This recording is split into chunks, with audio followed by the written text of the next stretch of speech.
Welcome to Penrose Learning, where we make understanding easy. You start by signing into YouTube Studio with the channel you'll use for shorts. Once signed in, go straight to Content then Audio Library to avoid hunting through settings.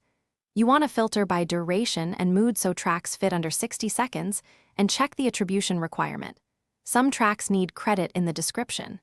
Download the MP3 or note the track name. That lets you import it into your phone or editing app quickly. This sets you up to build your short immediately. Now you prepare the track to fit the short. Open your mobile or desktop editor and trim the selection to under 60 seconds, prioritizing the strongest hook in the first few seconds so viewers stay. Once done, normalize or adjust volume so dialogue or sound effects stay clear. Use a short fade to avoid abrupt cuts. Make sure tempo matches your clips. If not, cut on beats. Also create a concise attribution line if the license demands it, so you can pay. When you're ready, import the trim track into your Shorts editor and align key beats with your visual cuts so the video feels polished.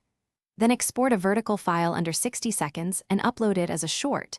Make sure to paste any required attribution into the description before publishing. Once live, monitor for copyright claims.